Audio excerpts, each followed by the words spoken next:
everybody, this is the first video in our series on anxiety and obsessive compulsive disorders. So when we talk about anxiety, we really have to distinguish it from fear, but not too clearly because they're very similar and there's a lot of overlap.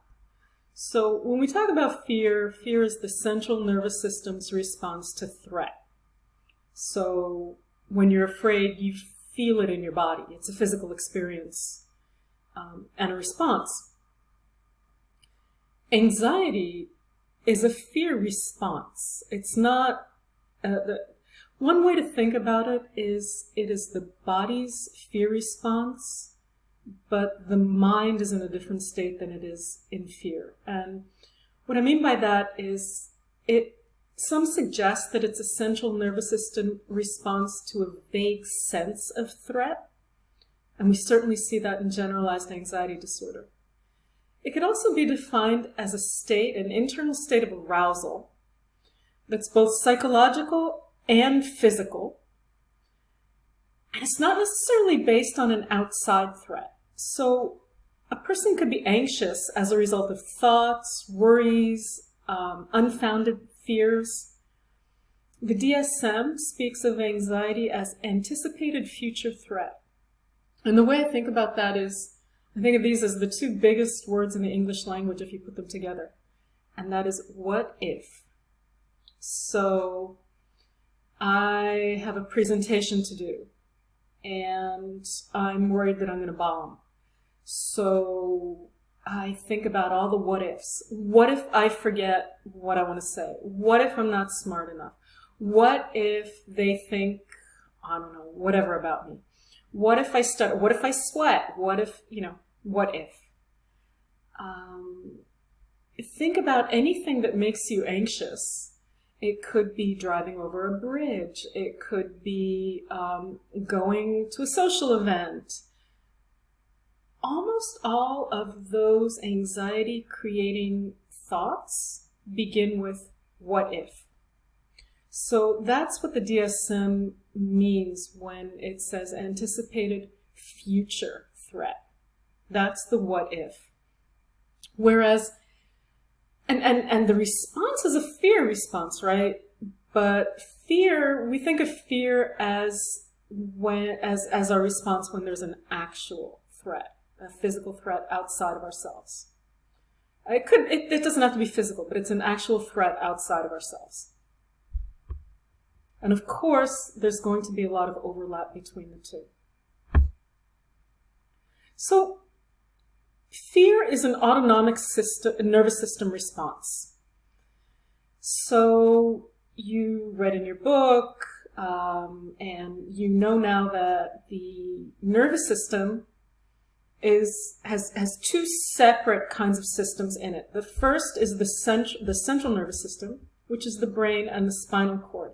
And you can see in this image here, you have the brain and the spinal cord. That is the central nervous system. The peripheral nervous system is all of the nerves that are outside of the central nervous system. So we're not going to include the brain and the spinal cord, but you can see here in yellow all of the other nerves that lead to the inner organs and the limbs and the periphery of the body. That's why it's called peripheral. In the peripheral nervous system, we have the autonomic nervous system. And we're not really going to talk about the somatic nervous system today, but the autonomic nervous system.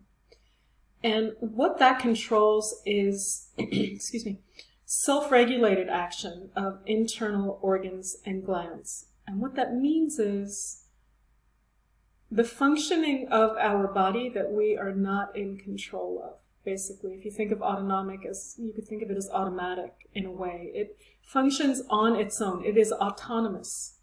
So there are many nerves involved, for example, in digesting. But you don't think of digesting. You don't say, okay, go ahead and digest now. No, you eat and you digest. That's part of the autonomic nervous system.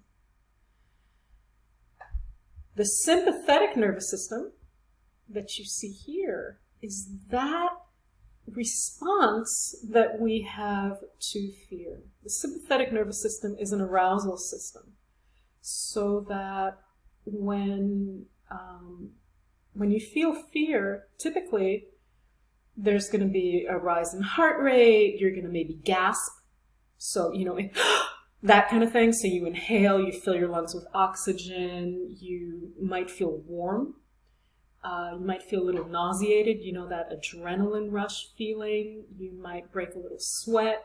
So, I think of it nowadays as occurring mostly, for me at least, in the car.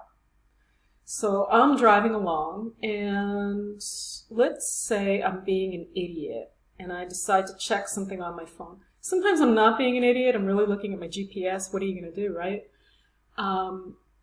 And then I look up and I see, oh, whoops, I've gone out of my lane and I'm close to hitting somebody else, and I swerve back. Well, that little moment typically is accompanied by that autonomic nervous system response, that sweat, a little heart rate. I'm definitely awake now, right? I'm definitely paying attention. The purpose of the sympathetic nervous system is to keep us safe. So we find that it gives us energy, strength, physical strength that we might not normally have. And what it's meant for is to get out of situations that are dangerous for us. So you may have, this is kind of sad, but you may have, I don't know, if you've ever hit an animal while driving. And this happened to me. I hit a cat. It was awful. And I was sure that I had, killed it. And I got out of the car, and it was nighttime, and my husband and I both were looking for the cat. We couldn't, I felt the car hit it, so I knew that I had injured it pretty badly. And I got out of the car, and the cat was nowhere in sight.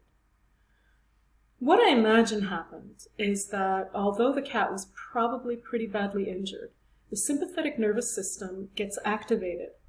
And when that happens, we are filled with oxygen. You know how when you're startled, you gasp. So you're filling your lungs with oxygen.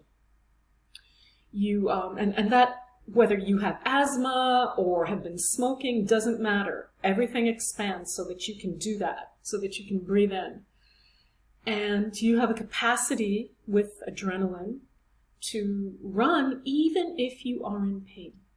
So that adrenaline response is going to relieve some of your pain. You won't feel it for, it's brief, but you won't feel it for a brief period of time, so that you can get away even if you're injured. That is the purpose of the autonomic nervous system. It's very important for survival. And, we need it. So, I'm gonna end this video here, and we'll pick up where we left off in the next video.